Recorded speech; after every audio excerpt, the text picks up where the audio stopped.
Happy Monday, guys. It's unfortunate that we can't welcome you back the same way that Chinese schools welcome back their kindergartners. Today on the show.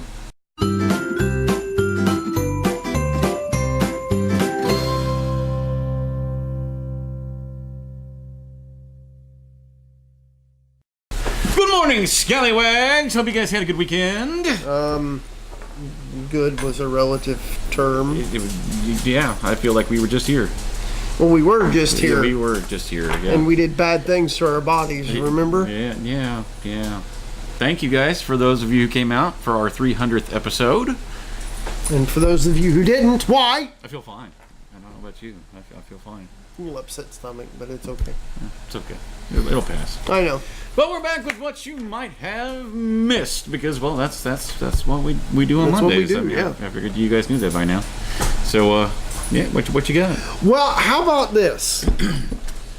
You know, I just had a birthday recently. Yeah. And, you know, birthdays are come around and come and go. Mm-hmm. But I've never mistaken candles for dynamite. Probably a little loud. A little bit, yeah. A woman blows off her fingers after mistakenly sticks of dynamite for candles. That's right. A woman in Connecticut. And all she lost was fingers. Yeah. Not like her house. That's lucky. Yeah. Very, very lucky. A woman in Connecticut blew her fingers off after mistaking a stick of dynamite for candles. ABC New York station WABC, we're here for you, reported the woman's home on Lindsay Street in Bridgeport, Connecticut had lost power after a thunderstorm Thursday night, and the family came back from a trip to Home Depot empty-handed. Citing the Bridgeport, empty-handed. Soon she would be empty-handed as well. The family then remembered that there were a box of what they believed to have been candles in the basement that had been left by the previous resident. The victim lit a quarter stick of dynamite and suffered serious injuries to her face and losses of multiple fingers in her hand.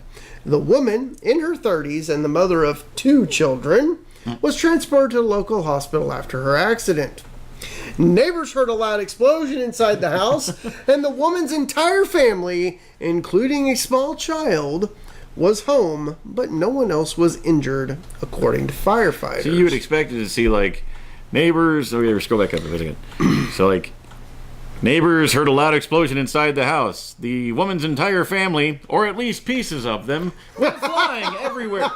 See, that's how that story should be going. Well, she only lit a quarter stick of dynamite. It's still a lot of dynamite. That's a big body boom. Not just fingers. Real question, though. Why did the previous owners have dynamite? Well, you Right? never know when you're going to need dynamite. Great-grandpa used to have dynamite to get rid of tree stumps, and I have played around with dynamite. Oh my god, you're dumb. Members of the Bridgeport Fire Department He does not need to be playing with dynamite.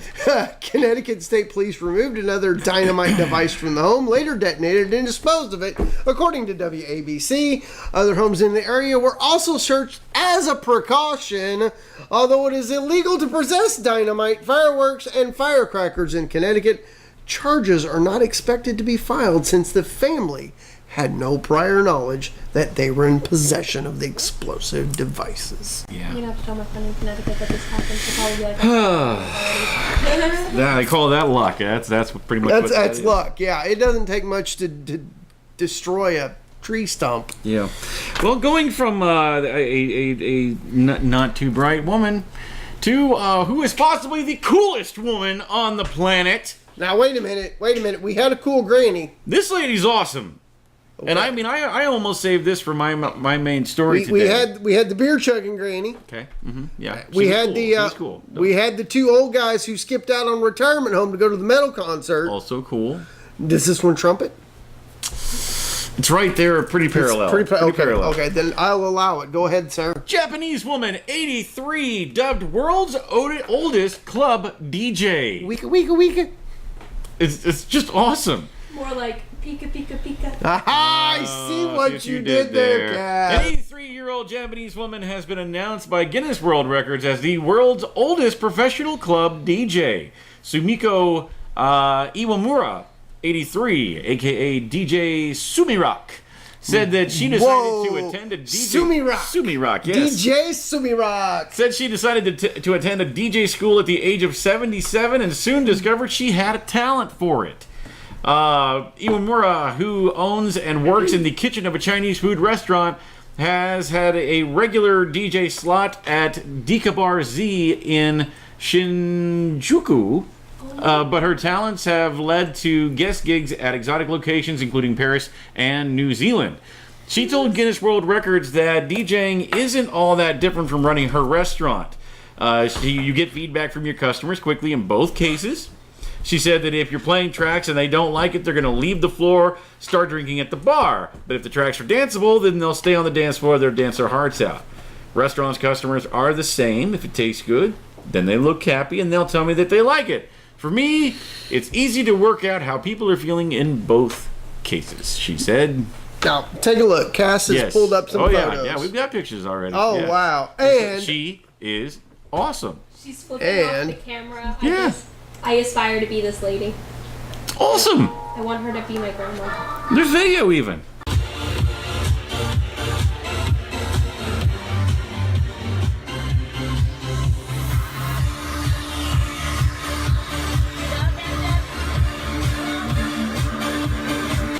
she's turning the wheels of steel. Oh, don't. This is not 1987. On the 9s and 5s. Read your next story. Awkward silence. Move on to my next story. I didn't hit pause on mine. Oh, my good Lord. Don't cut that. Oh, I'm not going to. That's all him. That's all me. I didn't hit pause. We go from the hippest granny on the market to the most environmentally sound city in the face of the earth. Or grossest. Or grossest, yeah. However you want to look at it. That's right. Paris has installed a new set of urinal boxes. That's right. In Paris, authorities are taking an unusual approach to combating the scourge of public urination. It's like a scourge. It's the vile evilness. Not today, urination! The city's experimenting with completely exposed, eco-friendly urinals. The devices are called Ura rotters. Because it just sits in there and rots until someone Which combines the word for urinal and pavement. They're not at all subtle. They're bright red and in heavily trafficked area. For example, directly next to the scenery near Notre Dame Cathedral. And if there's any confusion, a large white and red sign with a red arrow and a cartoon of a man peeing probably clears it up. French authorities say they're using this surprising solution to try and supplement existing toilets in heavily congested areas where there are urine issues. The issue of this new urban fixture lies in its mobility, its ease of installation and use, as well as its ecological dimension. I don't know what dimension that is, but please, Dr. Strange, I don't ever want to visit it. Yeah. They introduced 3 of these toilets in March and added a 4th in July. They're planning to install a 5th urinal soon. They've been installed on... Wow, okay. They've been installed on a sexist proposition. Men cannot control themselves, and so all of society has to adapt. Gwendoline Words of the feminist group I'm not sure where you're at, right? Solitaires tells the news service the public space must be transformed Solidaris tells the news service the public space must be transformed to cause them minimum discomfort. And I'm going to leave it right there. It goes on and on. Still, dumb blokes just keep pissing. People may laugh at our solution, but it could just work. Laurette Laboute, the designer of the Eurorotter. The most French name ever. Laurette Laboute. Laurette Laboute. The designer of the Eurorotter. But of course I'm French, Wales, when they have this outrageous accent. Tells the newspaper that it's a device. It isn't I can't even speak words. Complete. The device isn't complete fix to the problem. Yeah. Yeah. So Pissing in public. Along. I mean, we do it anyway, especially when guys are drunk. It happens. Oh, I know. You pull over to the side of the road. So easy. So be discreet about it. Anyway, so I'm noticing a trend with my stories here over the last couple of long time. For like the last month or two. That there is one type of story that comes up in just about every single week.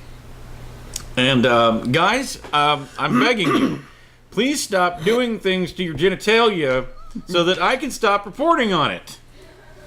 It's not that I like reporting on genitalia, it's just, well, funny things keep happening to it, and I can't pass up that opportunity because it's funny. Man's penis stung by stingray while swimming in the sea, and creature is still attached when help arrives. Oh my god. And I am proud to announce that this is not coming out of Florida. Yes, Florida! Florida, way to go this week. We are proud of you for not being weird this week. A man was left, hang on, dog's got stuck. Hold on. Yeah, we ain't gonna worry about it. Man was left in agony after his penis was stung by a stingray when he was swimming in the sea. The man was left rolling around on the sand in pain after the animal's barb hooked onto his genitals, and oh god, this is going to be painful to read. Oh boy. When he crawled back onto the beach in the Sanya in Chinese Hainan province, man, I even know that word, I still couldn't say it. The stingray was still attached. Wow. The man was visiting the area as a tourist. He was from Florida. Oh, wait, no, it doesn't say that. It just says he was a tourist. And enjoying the tropical weather when the freak incident happened back on the 1st of September.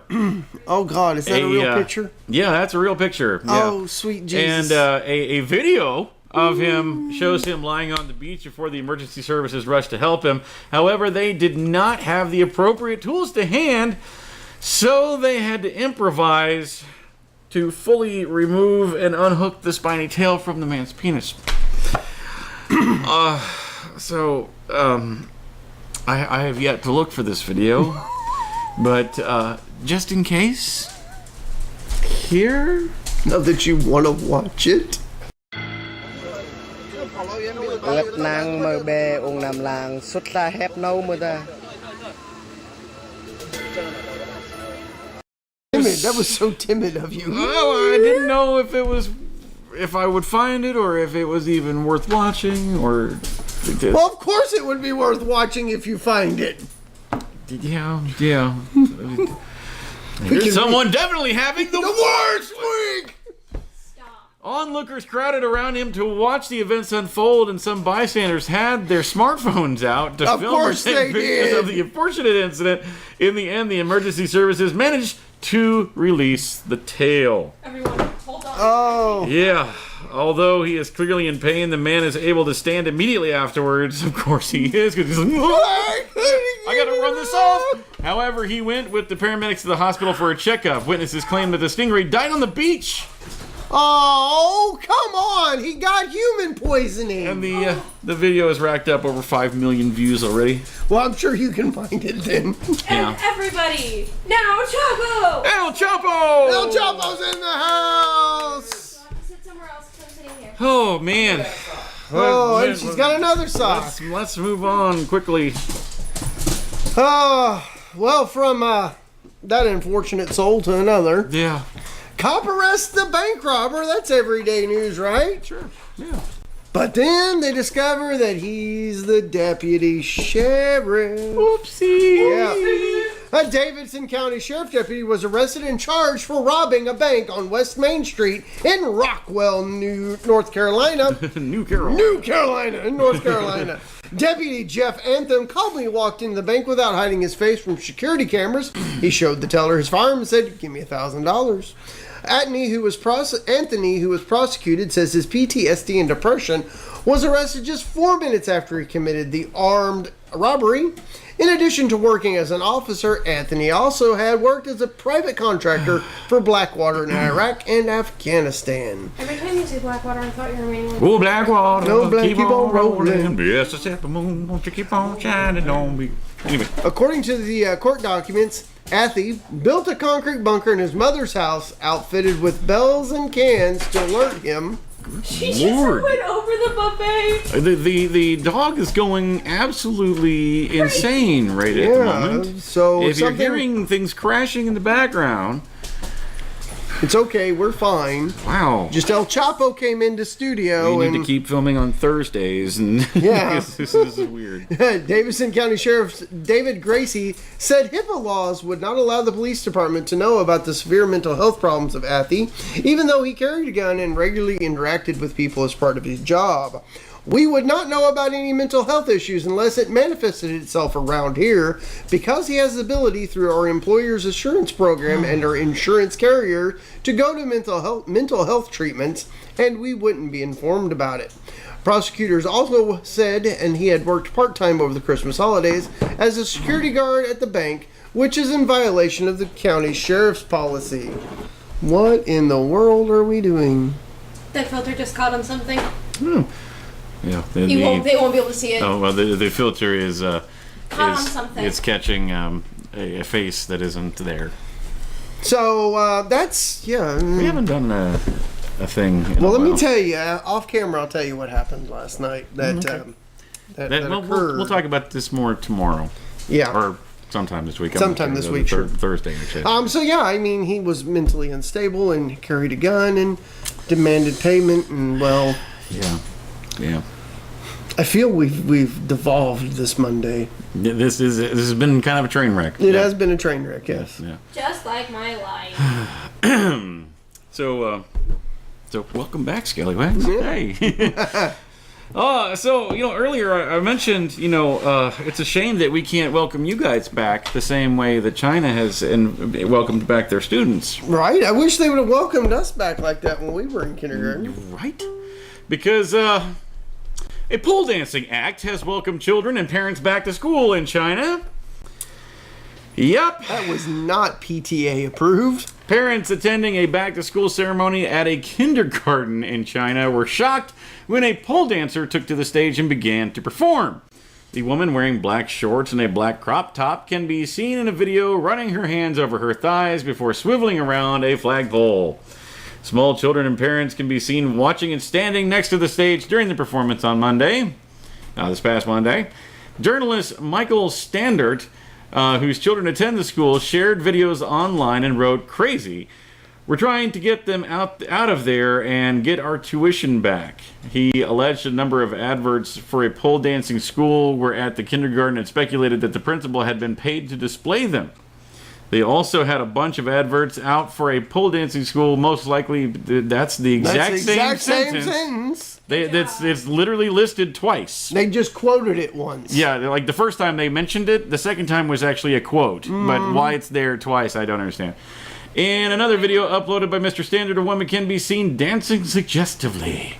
Ooh, it's on someone's Twitter. Chicka wow wow. Alongside the clip, he wrote, "The principal hung up on my wife when she called after saying it was international and good exercise." Yeah. Okay, yeah. Great exercise. For in adults, fact. maybe, but not 3 to 6-year-old kids.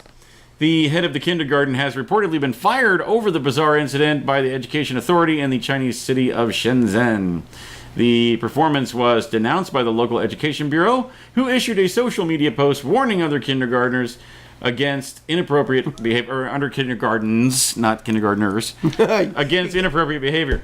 Videos of the stunt. 6-year-olds that don't know. You know. Yeah, and don't get any ideas, kids. Videos of the stunt were widely shared on Twitter and Chinese social media. So, and right here. So there you have it. PTA approved? I don't think so. Yeah. They were all about it until someone complained. Damn adults. I know, right? Why are we whispering? I don't know.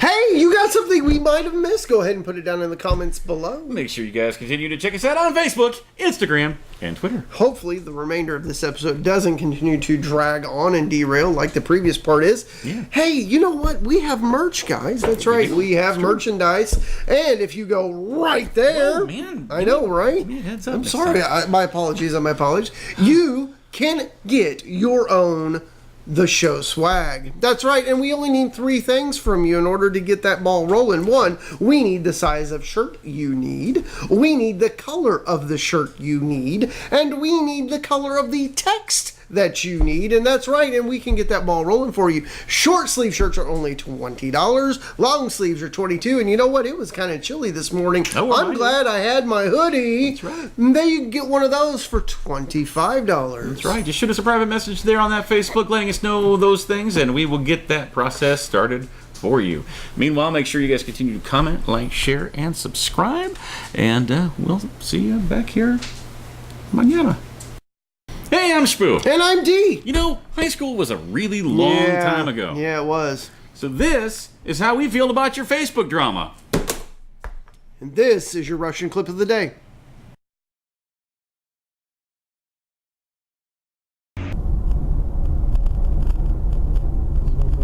Ёбаный, блядь. Уйди. Чмо, блядь. Hey guys, thanks for watching that video. We hope you enjoyed it. Yeah, and if you liked what you see, go ahead and click on our faces to go ahead and subscribe to get all of our Monday through Friday stuff. Indeed, and here's a couple of links down below that you can follow to watch more shows like it. Tons of great content right here at Scallywag Productions. We'll see you tomorrow.